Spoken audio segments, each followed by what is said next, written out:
क्या जरूरत थी मंदिर में इतने महंगे जूते पहन के आने की? अब कहाँ रखोगे इन्हें?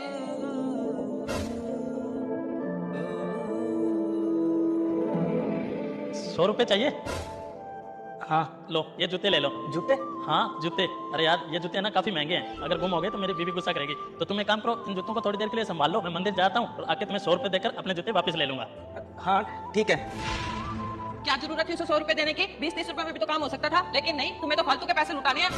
यार मुस्कान, कभी कभी ना मुझे लगता है कि भगवान किसी के साथ बहुत गलत कर देता है। किसी को तो इतना कुछ दे देता है कि वो धन्ना सेठ बन जाता है, और किसी को 2 वक्त की रोटी के लिए भी लोगों के आगे हाथ फैलाना पड़ता है। तो यार इस अंतर को कम करने के लिए हम थोड़ी सी भी कोशिश नहीं कर सकते? तुम्हारी बातें ना मेरी तो समझ से बाहर है। चलो अब।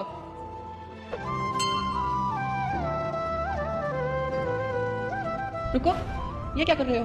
500 रुपए दान क्यों कर रहे हो? अगर दान करना है तो 20-30 रुपए कर दो, दान तो दान ही होता है। अरे यार सब कुछ भगवान का ही तो दिया है, अगर कुछ दान कर देंगे तो क्या फर्क पड़ता है? अरे तो 500 रुपए क्यों करने यार? भगवान को कुछ खरीदना है क्या इनसे? अगर दान करना ही है ना तो किसी जरूरतमंद को कर दो, कम से कम तुम्हें दुआएं तो देगा। यार सही तो कह रही है ये, हर बार पैसे मैं इस दान पत्र में ही तो डालता हूँ। अब की बार क्यों ना मैं ये पैसे बाहर बैठे उस भिखारी को दे दूं, कम से कम वो खुश तो होगा। अब घर जाते हो ना, मैं राशन लेके जाना है, सारा राशन खत्म हो चुका है। अरे हाँ तो ठीक है, ले तो लेंगे राशन है।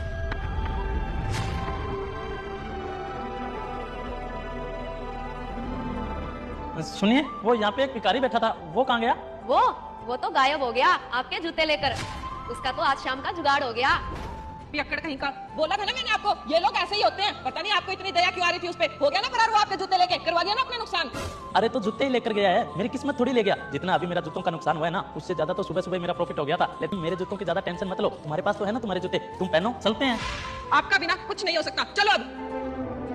500 के जूते, 500 के जूते, ब्रांडेड जूते। कोई दिक्कत तो नहीं हो रही? अरे नहीं यार, घर पास में ही तो है, कोई दिक्कत नहीं है, तुम चलो। 500 के जूते, 500 के जूते, ये तो तुम्हारे जूते नहीं लग रहे। 500 के जूते, ब्रांडेड जूते, हाँ लग तो रहे हैं, चलो देखते हैं।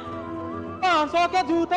अरे सुनो, ये जूते तुम्हारे पास कहाँ से आए? अरे कहाँ से आए का क्या मतलब है? लेने तो लो वरना जाओ यहाँ से। अरे पर ये जूते तो मेरे पति के हैं, थोड़ी देर पहले किसी भिखारी को संभालने के लिए दिए थे, तुम्हारे पास कहाँ से आए? अरे मैडम अभी कुछ देर पहले एक आदमी आया था मेरे पास ये जूते बेचने के लिए, मैंने देखा तो मेरे को ब्रांडेड लगे, मैंने 500 रुपए में खरीद लिए। अगर आपके पति के हैं तो मेरे को मेरे 500 रुपए दे दो और जूते ले जाओ आप। अरे अब आप हंस क्यों रहे हो? वो सब मैं तुम्हें बाद में बताऊंगा। भैया आप ये पकड़ो 500 रुपए और मेरे जूते वापस दे दो। हाँ ठीक है, ये लो। चलो। 500 के जूते, 500 के जूते। अरे अब तो बता दो, क्यों हंस रहे हो तब से? अरे मैं उसकी लीला देख के हंस रहा हूँ। किसकी लीला? भगवान की। अरे अब इसमें क्या कर दिया भगवान ने? देखो, जो दान पेटी में 500 रुपए डालने से तुमने मुझे रोका था ना, मैंने सोचा कि मैं वो पैसे बाहर बैठे उस भिखारी को दे दूंगा, जिससे वो खाना खा लेगा और उसके काम आ जाएंगे वो पैसे। लेकिन वो भिखारी तो मेरे जूते लेकर पहले ही 500 रुपए लेकर चला गया, और अब वो 500 रुपए मैंने उस दुकान वाले को देके अपने जूते वापस लिए। मतलब मेरे 500 रुपए कैसे ना कैसे करके उस भिखारी तक पहुंच गए। अरे यही तो कह रहा हूँ मैं, करने वाला सब वही है, कब किसको कितना और कहाँ पर देना है ये सब वही